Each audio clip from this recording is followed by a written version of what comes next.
আজকে আমি ঘরোয়া পদ্ধতিতে খুব কম তেল মশলায় আমি এই পাওভাজিটা বানিয়েছি। চলুন আমি কিভাবে বানালাম আপনাদের সাথেও এটা শেয়ার করি। জন্য পছন্দর কিছু সবজি নিয়ে নিয়েছি। প্রেসার কুকারের মধ্যে একটু বাটার নিয়ে নিয়েছি, একটু জিরে দিয়ে দিলাম,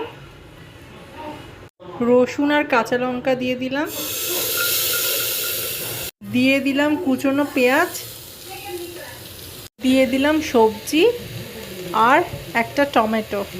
আর এটা আমি যেহেতু একটু কম তেল মশলায় করছি, তো আমি অল্প পরিমাণ বাটার ইউজ করেছি, একদম সামান্য পরিমাণ। আমি এখানে আর বেশি তেল বা মশলা কিছু ইউজ করব না, আমি সামান্য পরিমাণ মশলা ইউজ করব। দিয়ে দিলাম কসুরি মেথি।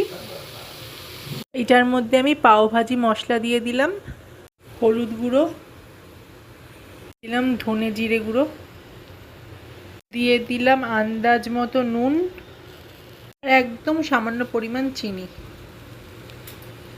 জল দিয়ে দিলাম,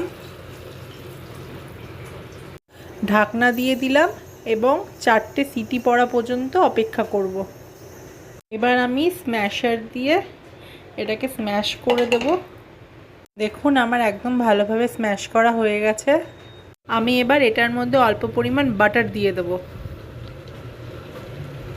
দেখুন আমার পাওভাজির ভাজি একদম তৈরি হয়ে গেছে। আপনারাও এরকম করে চাইলে একবার বানিয়ে খেতে পারেন, খেতে খুব ভালো হয়। আর যেহেতু এটা বাড়িতে বানানো হয়, তো এটা খুব হেলদি হয় আর সঙ্গে টেস্টিও হয়। সবাই ভালো থাকবেন, সুস্থ থাকবেন, সাবধানে থাকবেন। Good night.